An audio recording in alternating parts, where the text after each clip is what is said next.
a través de la sujeción de este pueblo a los mandamientos, a la ley que Dios le dio a su pueblo, pudiera el mundo conocer también cuál es la ley que fluye del corazón de Dios, ¿no? para el hombre. Pero lamentablemente estuvimos viendo que el pueblo de Israel es un pueblo tan imperfecto como vos y yo, como cada uno de nosotros, y estamos abarcando un periodo en la historia del pueblo de Israel donde este pueblo escogido por Dios, también por errores humanos, termina dividiéndose en dos reinos muy importantes. Y habíamos visto que hacia el sur del territorio de lo que hoy es Palestina, o Israel, o todo mezclado como está ahora, se estableció el reino de Judá, muy bien. Y hacia el norte, el reino de Israel. Y estuvimos viendo a lo largo de estos capítulos de Segunda Reyes, los reyes que se fueron sucediendo justamente, tanto en el reino del sur en Judá como en el reino del norte en Israel. Hoy vamos a ver un momento muy importante en la historia, especialmente de uno de estos dos pueblos, que es el reino del norte, el reino de Israel, porque en el capítulo que vamos a ver hoy, capítulo 17 del libro de Segunda Reyes, vayan abriendo sus Biblias ahí, vamos a ver cómo este pueblo cae, la caída de Israel, cómo este pueblo deja de ser pueblo, deja de ser nación, porque Dios emite un juicio sobre la vida del rey de Israel y de sus pobladores, que ya desde el inicio del nacimiento de esta nación decidieron darle la espalda a Dios, ¿no? Y los diferentes reinados que se fueron sucediendo en Israel, en el reino del norte, ninguno fue bueno para con Dios. Ninguno de esos reyes tuvo un corazón conforme a la voluntad de Dios. Todos estos reyes, desde el primero hasta el último, apartaron su corazón de Dios, ¿sí? No fueron fieles a la ley de Jehová, a los mandamientos que Dios había dado para su pueblo. No continuaron con la adoración a Dios en el templo que Dios había instituido y de acuerdo al culto que Dios había establecido para su pueblo, sino que se empezaron a entremezclar con las naciones de alrededor, naciones paganas, empezaron a copiar de alguna manera y atraer dentro de las fronteras de su pueblo a dioses paganas, a culturas paganas, y se alejaron totalmente de Dios. Dios, a lo largo de la historia del pueblo de Israel, ¿sí?, del reino del norte, les habló a través de sus profetas. Les dio la posibilidad de que ellos enderezaran su camino, de que ellos volvieran a adorar al único y verdadero Dios. Pero fueron de un corazón tan duro que lamentablemente hoy vamos a ver el final, la caída de este reino como tal, ¿sí? Vamos a ver cómo caen en manos de los asirios, ¿sí?, en el año 722 a.C., cómo el rey de Asiria se los lleva a todos, o a casi todos, a muchos, o a los mejores, a los más seleccionados del pueblo de Israel, cautivos al imperio asirio, los distribuyó en diferentes pueblos, ¿sí?, y repobló la tierra de Samaria con extranjeros de otras naciones que también estaban bajo el dominio del imperio de Asiria. Así que es una historia fuerte, triste, pero que a la vez nos hace reflexionar a nosotros porque es natural hacer un paralelismo entre la caída del pueblo de Israel y la caída de las personas que no buscan a Dios. Ahora mira, adelante. Vamos a leer entonces los primeros versículos del capítulo 17 de Segunda de Reyes. Hola, dale, hola Cecilia, adelante. Lo tienen todos en sus Biblias, capítulo 17, Segunda de Reyes. Se titula Caída de Samaria y cautiverio de Israel. En el año 12º de Acaz, rey de Judá, comenzó a reinar Oseas, hijo de Ela, en Samaria sobre Israel, y reinó 9 años. Bien, aquí se nos menciona el nombre del rey de Israel. A ver si me lo pueden decir con seguridad, ¿cómo era el nombre del rey de Israel? Osea, que era Oseas. Muy bien. Oseas. ¿Cuántos años reinó Oseas sobre Israel? 9 años. O sea, podemos decir que este fue el último de los 20 reyes que pasaron uno atrás del otro desde que nació el reino de Israel. De estos 20 reyes, ¿alguno fue bueno delante de Dios? No. Ninguno. Bien. Y dice el versículo 2, e hizo lo malo ante los ojos de Jehová, aunque no como los reyes de Israel que habían sido antes de él. Bien, ¿qué se nos dice Oseas? Que hizo lo malo ante los ojos de Jehová, como todos los reyes anteriores, aunque hace una distinción. Ponele que los de atrás hayan sido peores que él, pero eso no quita que él siguió con ese mismo estilo de vida alejado de Dios, y por lo tanto ustedes saben que el líder, el rey, marca el rumbo también del pueblo.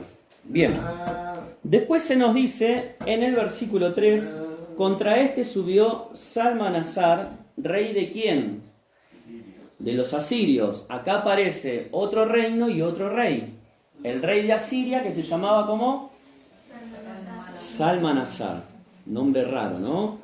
Rey de los asirios. Y Oseas fue hecho su siervo y le pagaba tributo. O sea, vemos a Oseas, el último de los 20 reyes que tuvo el reino del norte, el reino de Israel, que reinó durante 9 años, que hizo lo malo ante los ojos de Jehová, igual que aquellos reyes que le precedieron. Y no solamente eso, sino que era un rey que estaba subyugado bajo el poder del imperio asirio, y no solamente eso, que era siervo de los asirios, sino que además tenía que pagarle un tributo, un impuesto. Y uno podría decir, ¿dónde quedó la época de oro del reino de Israel cuando estaba unido, cuando estaba David a la cabeza, un reino poderoso, un reino que se expandía, que conquistaba territorio, un reino que era conocido entre las naciones vecinas de ese mundo en ese entonces por ser el pueblo de Dios, un pueblo que salía a la batalla y era poderoso, donde todos le temían? Ahora vemos no, un reino dividido, el rey de Israel, un hombre que hacía las cosas mal delante de Dios y que estaba bajo el poder del rey de Asiria, Salmanasar. Era siervo de otro rey y además tenía que pagar tributo. Entonces uno ve claramente un deterioro, ¿no?, en la vida política y espiritual del pueblo de Israel. Y uno ya empieza a olfatear el fin de este pueblo, la caída de este rey y de todos los ciudadanos de Israel. ¿Saben cuántos años vivió el reino del norte ahí con la capital en Samaria? 250 años, 20 reyes, 5 profetas que Dios utilizó a lo largo de este tiempo para hablarle a este pueblo. Y en todo ese periodo de tiempo, ¿qué podemos ver? A un Dios que es misericordioso, a un Dios que le tuvo paciencia a este pueblo y a cada uno de los reyes que pasaron. 250 años de deterioro espiritual, 250 años de no obedecer a Dios. Dios tuvo paciencia, pero hoy vamos a ver el desenlace de este pueblo, donde Dios dijo basta, donde Dios emitió un juicio contra este pueblo que le dio la espalda tantas veces a lo largo de tantos años. Cuando vamos al versículo 4, continúa diciendo que el rey de Asiria descubrió que Oseas conspiraba contra él, porque había enviado embajadores a So, rey de Egipto, y no pagaba tributo al rey de Asiria como lo hacía cada año. Uno podría decir, bueno, quizás Oseas un día se levanta, se despierta y dice, ¿en qué situación estoy? ¿En qué situación he llevado a mi pueblo? He pecado delante de Dios. Tengo que restituir la adoración a Dios. Tengo que llevar a mi pueblo nuevamente a descubrir la ley de Jehová y a ser obediente con un corazón arrepentido delante de Dios.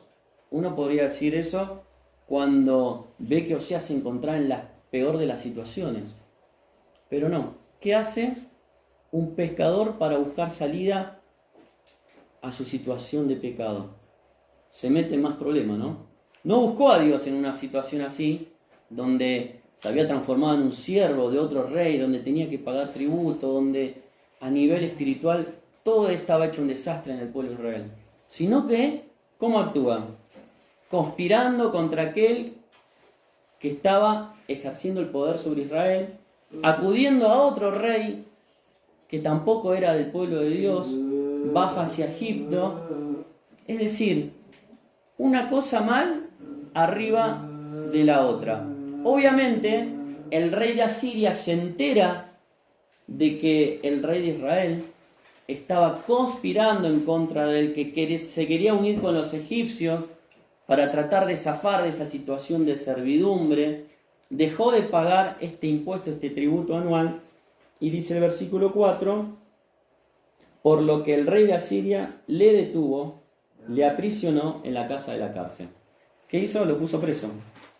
Dijo, sí, que vos te haces el vivo. Así que te atreviste a ir a conspirar secretamente en contra de mí con el rey de Egipto. Bueno, venga, marche preso, le dijo. Es decir que Oseas no podía levantar cabezas.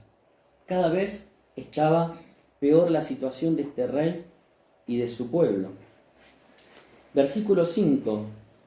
Y el rey de Asiria invadió todo el país y sitió ¿a quién? A Samaria, que era la capital del reino del norte, y estuvo sobre ella 3 años. Ustedes saben que en la antigüedad esta táctica militar de sitiar a una ciudad para conquistarla era muy utilizada. ¿Por qué? Porque lo único que tenían que hacer rodearla, bloquear el ingreso y egreso de mercadería, de alimentos, a veces de los cursos de aguas que alimentaban a la ciudad, y lo único que tenían que hacer era esperar, hasta que los que estaban adentro no aguantaran más y ahí los tomaban. Samaria era una ciudad amurallada, fortificada, por eso dice acá que les tomó ¿cuántos años? 3 años, estuvo sobre ella 3 años, pero al fin y al cabo, en el año 9 de Oseas, el rey de Siria toma Samaria y lleva a Israel cautiva hasta Asiria, ¿sí? Y los puso en Alá, en Abor, junto al río Gozar, y en las ciudades de los medos. Y acá vemos entonces el comienzo del fin del pueblo de Israel. Lo que vamos a analizar ahora, las causas de por qué Israel cayó de esta manera. Porque ustedes saben que esto sucedió en el año 722 a.C. y después la historia no cuenta más de que el reino de Israel se pudo rehacer, restablecer, volver a levantar un rey y volver a ser nación. No. En cambio, el reino de Judá, que también se las mandaron, más adelante en la historia Dios los castiga, les pasa algo parecido con los babilonios que los llevan cautivos, pero siempre había un remanente fiel. Y el reino de Judá tenía la promesa de que de él iba a venir el Mesías, el Salvador. Dios lo mantuvo a esa nación, la mantuvo a lo largo de la historia. Pero en este caso, en el caso del pueblo de Israel, vemos que después de este cautiverio de los asirios que los llevan y los dispersan, nunca más se supo del pueblo de Israel. Es triste, ¿no? Como Dios tiene que emitir este juicio hacia este pueblo. Pero no se olviden que habían pasado 250 años de paciencia de parte de Dios. Profetas que Dios mandó para hablarle a estos reyes. 20 reyes, 20 oportunidades de cambiar. Y no tomaron la decisión correcta en ningún momento de su historia. Y vemos como Dios dijo, basta. Pero ahora lo que vamos a analizar, como dije antes, son las causas de la caída. Y vamos a tratar de hacer un paralelismo para llevarnos alguna enseñanza de esto que sucedió hace 700 años antes de Cristo, cómo lo podemos transponer en nuestra relación hoy con Dios, en nuestra vida espiritual. Dice la palabra, el que cree estar firme, cuidado, mire que no caiga. Te tengo que decir que vos y yo, cada uno de nosotros, también podemos caer si le damos la espalda a Dios en nuestra vida. Dios quiere que seamos esa nación santa para Él, ese pueblo escogido. Pero también Dios quiere que Él sea nuestro único Dios, a quien le rindamos nuestra vida, nuestra adoración, nuestro reconocimiento. La primera causa de por qué la nación de Israel cayó y quedó exterminada de la faz de la tierra es porque esta nación se olvidó de Dios. Fíjate lo que dice el versículo 7. Los hijos de Israel pecaron contra Jehová su Dios, que los sacó de la tierra de Egipto, debajo la mano de Faraón, rey de Egipto, y temieron a dioses ajenos. Una nación que se olvida de Dios. Dios los había redimido, los había salvado. Ustedes se acuerdan cuando Moisés saca al pueblo de Israel de Egipto. ¿Cuántos años estuvieron esclavizados en Egipto? 400 años, ¿no? 400 años en Egipto, hasta que Dios levanta a Moisés y a Aarón y saca al pueblo con grandes señales, prodigios y milagros, las 10 plagas, cruzan en seco el Mar Rojo, transita toda esa historia que ustedes quizás ya conocen. Y acá trae a la memoria esto, dice, Dios sacó a este pueblo de Israel, los redimió, los sacó de la tierra de Egipto, de la mano poderosa de Faraón, pero ellos quisieron, se olvidaron de Dios y temieron a dioses ajenos. Y esto me hace pensar en nuestra propia vida espiritual. De hecho, el pueblo de Israel tenía una fiesta anual para recordar este hecho. ¿Qué fiesta recordaba la salida del pueblo de Israel de Egipto? La fiesta de la Pascua. La fiesta de la Pascua, muy bien. Y esto no te hace pensar en que a la iglesia de Jesucristo también le instituyó una celebración para que no nos olvidemos de lo que Él hizo por nosotros? ¿Sí o no? Hoy venimos a través de estos símbolos que fueron instituidos por el mismo Señor Jesucristo, justamente a hacer memoria de lo que Cristo hizo por nosotros, para no olvidarnos de dónde nos sacó el Señor, para no olvidarnos de ese precio tan alto que Él pagó en la cruz, derramó su sangre, entregó su vida, para que nosotros delante de Dios no tuviéramos nada más que hacer que solamente reconocer que Jesucristo es nuestro Salvador. De la misma manera que el pueblo de Israel se olvidó de todo lo que en el pasado Dios había hecho por ellos, y ahora habían llegado a su fin, a su caída, por no enderezar su corazón delante de Dios, nosotros también corremos ese riesgo de olvidarnos de lo que Dios hizo por cada uno de nosotros. Y por eso Moisés allí en Deuteronomio le dice a su pueblo sobre la importancia de no olvidar lo que Dios había hecho para con ellos. Porque los seres humanos somos olvidadizos, ¿no? Tenemos poca memoria. Los que somos como yo, así medio desmemoriados, nos tenemos que anotar todas las cosas, poner 28 alarmas por día, y cuando nos suena la alarma ni sabemos para qué nos pusimos la alarma, ¿no? Pero cuánto más peligroso es olvidarnos de lo que Dios hizo por nosotros. Deuteronomio capítulo 6 y versículo 10. Cuando Jehová tu Dios te haya introducido en la tierra que juró a tus padres, dice el versículo 12, cuídate de no olvidarte de Jehová que te sacó de la tierra de Egipto, de casa de servidumbre. A Jehová tu Dios temerás y a Él solo servirás y por su nombre jurarás. Ahora yo les pregunto, Oseas, todos los reyes que le precedieron, más el pueblo, ¿cumplieron con esto? No. Se olvidaron de Dios y no temieron a Dios. Capítulo 8, versículo 2. Y te acordarás de todo el camino por donde te ha traído Jehová tu Dios estos 40 años en el desierto, para afligirte, para probarte, para saber lo que había en tu corazón, si habías de guardar o no sus mandamientos. Y te acordarás. Ya Moisés le había dicho a su pueblo, muchachos, no se olviden lo que Dios hizo por nosotros. Transmítalo a sus generaciones, a sus hijos, a sus nietos. Siempre tenemos que tener fresco en nuestra mente sobre el amor de Dios para con nosotros, sobre su misericordia, sobre su gran salvación. Bueno, evidentemente el pueblo de Israel no lo había hecho así y ahora había llegado el momento de su fin.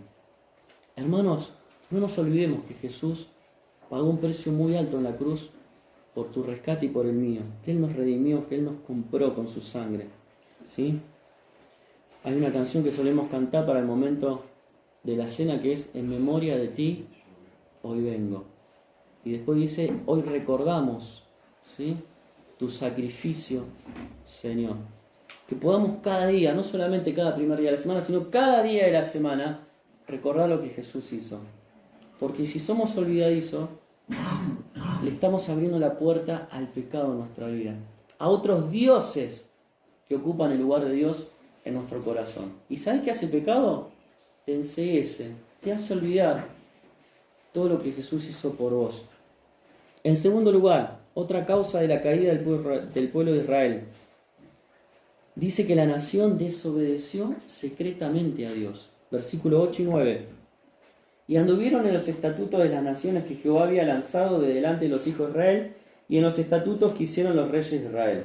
Es decir, el pueblo de Israel, en vez de seguir la ley de Dios, los mandamientos de Dios, siguió la ley de otros pueblos, de otros dioses. Versículo 9. Y los hijos de Israel hicieron, ¿cómo? Secretamente, cosas no rectas contra Jehová, su Dios, edificándose lugares altos en todas sus ciudades, desde las torres de los atalayas hasta las ciudades fortificadas. Me gusta esta palabra secretamente, porque el pecado en nuestra vida muchas veces comienza así, secretamente, ¿sí? Un pensamiento, algo que se anida en nuestra mente, en nuestro corazón. Empezamos a cometer ese pecado sin que nadie lo sepa. Podemos seguir viniendo a la iglesia, cantar, poner muy lindas caras, ¿no? Engañar de alguna manera al resto, a los hermanos. Pero ¿quién es el que conoce lo más íntimo de nuestro corazón y cada pensamiento que hay en nosotros? Dios. Acá dice, los hijos de Israel hicieron secretamente cosas no rectas contra Jehová, su Dios. Hoy te invito y me invito a que si hay cosas secretas que creemos que nadie las puede ver, pero Dios sí la ve, podamos sacarla a la luz delante de Dios y con un corazón arrepentido decirle, Señor, perdóname, no quiero seguir haciendo secretamente cosas no rectas delante de ti. Porque esas cosas secretas, no rectas delante de Dios, ¿qué hacen? Alejan nuestra vida, nuestro corazón de Dios y nos empiezan a llevar por el camino que conduce a la caída. Dice el Proverbio 28:13, el que encubre su pecado no prosperará, mas el que lo confiese y se aparta alcanzará misericordia. ¿Ustedes qué creen? ¿Era ya demasiado tarde para que el pueblo de Israel y el rey Oseas volvieran su corazón a Dios y a viva voz declararan delante de Dios todos sus pecados? Ya era tarde, ¿no? ¿Dios no los iba a perdonar? No, nunca es tarde. Seguramente Dios los hubiera perdonado. A pesar de que pasaron tantos años y tantos reyes que se olvidaron de Dios. Dios siempre es un Dios de oportunidades. Y lo mismo en nuestra vida. Si hoy hay algo que tenés que confesar delante de Dios, que quizás nadie lo sabe, pero vos sí y Dios sí, hacelo, no lo pospongas más. El que encubre su pecado no prosperará. ¿Falta bendición en tu vida? ¿No estás prosperando? ¿Estás bloqueado? ¿Estás trabado? Quizás es por ese pecado secreto que estamos cometiendo cosas no rectas delante de Dios. Pero dice la palabra, el que lo confiese y se aparta, alcanza la misericordia de Dios. Tercera causa de la caída del pueblo de Israel. La nación se rebeló abiertamente delante de Dios. Versículo 10. Y levantaron estatuas e imágenes de acera en todo collado alto y debajo de todo árbol frondoso, y quemaron allí incienso en todos los lugares altos, a la manera de las naciones que Jehová había traspuesto delante de ellos, e hicieron cosas muy malas provocar a ira a Jehová. Y servían a los ídolos de los cuales Jehová les había dicho, vosotros no habéis de hacer esto. ¿Qué vemos acá? Que aquello que empezó secretamente, ¿sí? Porque leímos en el versículo 9, que los hijos de Israel hacían cosas secretamente no rectas delante de Dios, ¿sí?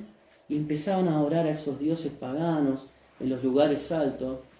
Ahora eso prosperó a ser una forma de vida natural y abiertamente ya levantaban imágenes, adoraban, hacían sacrificios y se había realmente vuelto todo un desastre en la vida espiritual del pueblo de Israel. Y así pasa con el pecado en nuestra propia vida. Aquello que primero nace como una semillita, ¿no? Una tentación, algo secreto, que lo hacemos cuando nadie se da cuenta, en algún momento sale a la luz. En algún momento nuestro corazón forma un callo, se insensibiliza y ya no nos importa ni siquiera tener una vida lejos de Dios, aunque sea a la vista de todos. Y qué triste es ver hermanos que son hijos de Dios, que han creído en Él y que primero empezaron quizás secretamente a juguetear con el pecado y hoy en día están lejos de Dios, se han apartado y los vemos que sus vidas están por el camino equivocado. El pueblo empezó secretamente, ahora avanzó y abiertamente ya era una nación totalmente rebelada contra Dios. Y hay un versículo en Santiago 1.15 que de alguna manera nos muestra este proceso que el pecado empieza a hacer en nuestra vida. Santiago 1.15 dice: entonces la concupiscencia, ¿qué significa? ¿Ves esa palabra rara que utiliza la Biblia? ¿Qué es la concupiscencia?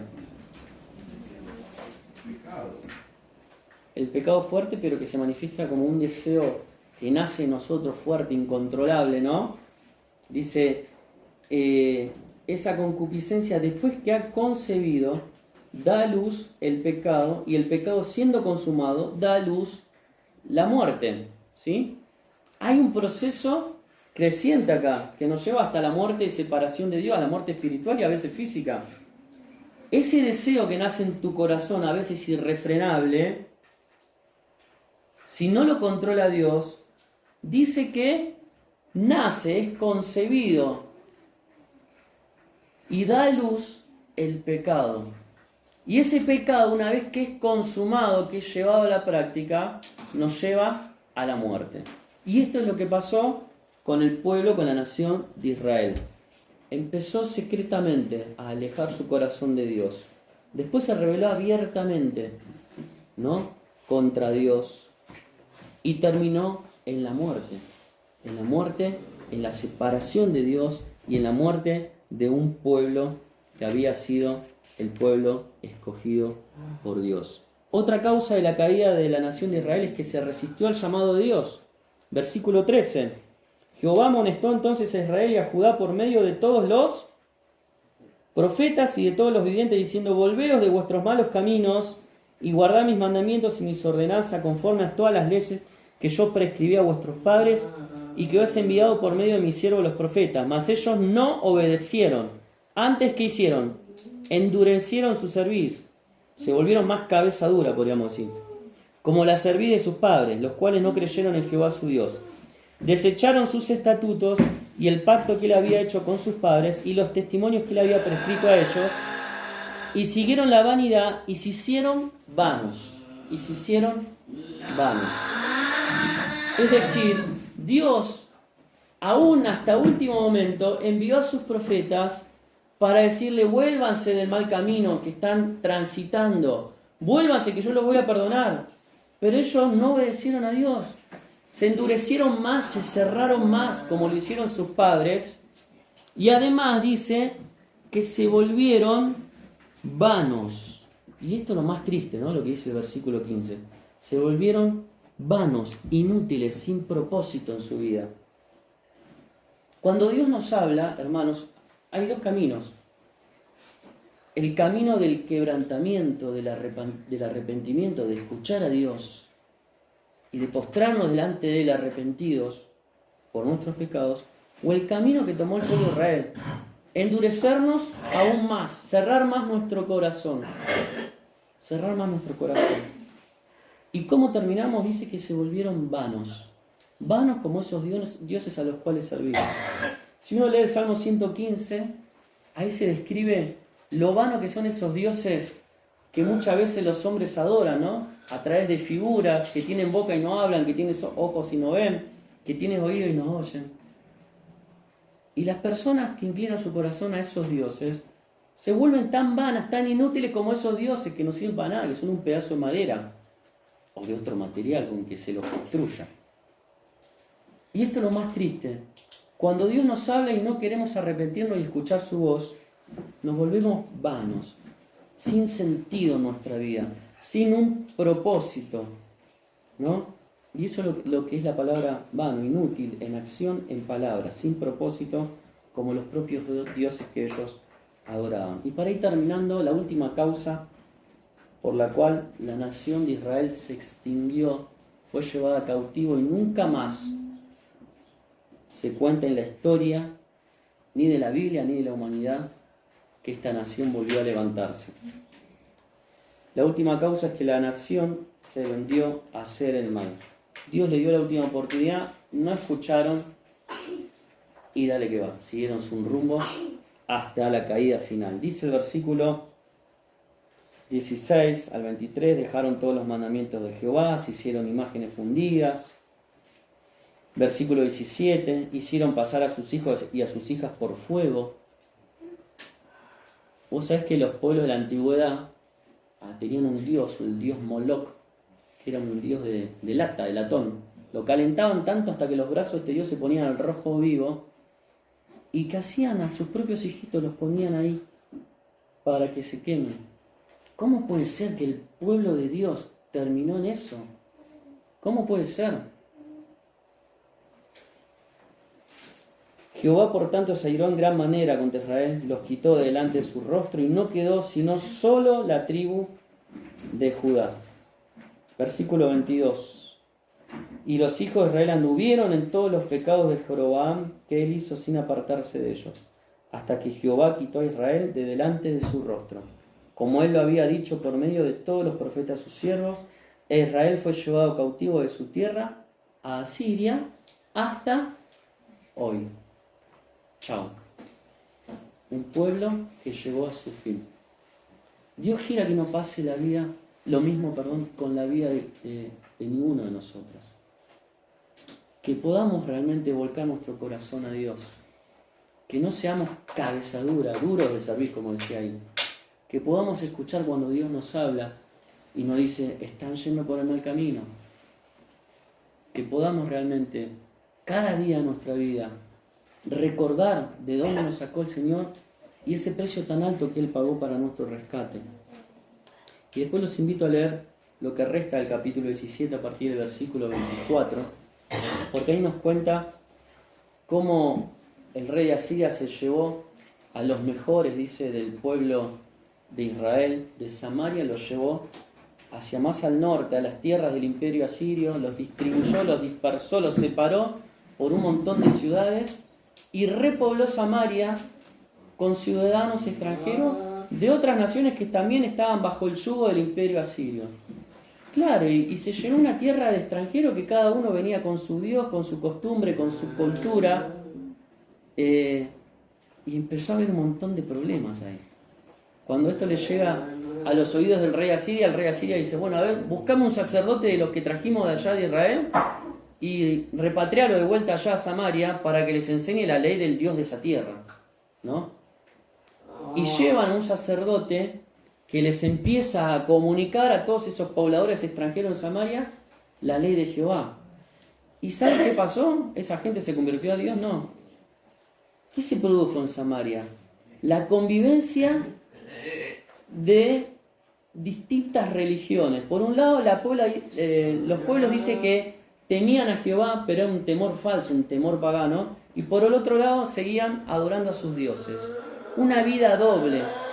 Una vida de alguien que dice, sí, yo conozco las leyes, los mandamientos de Dios, pero por otro lado sigo sirviendo a otros dioses. Y eso me hace pensar que en nuestro corazón también muchas veces puede habitar esta dualidad, ¿no? De decir, sí, yo creo en Dios, yo sirvo a Dios, yo voy a la iglesia, pero por otro lado, seguimos sirviendo a los dioses de este mundo. Vamos a dejar acá para no extendernos más. Que el Señor realmente bendiga su palabra.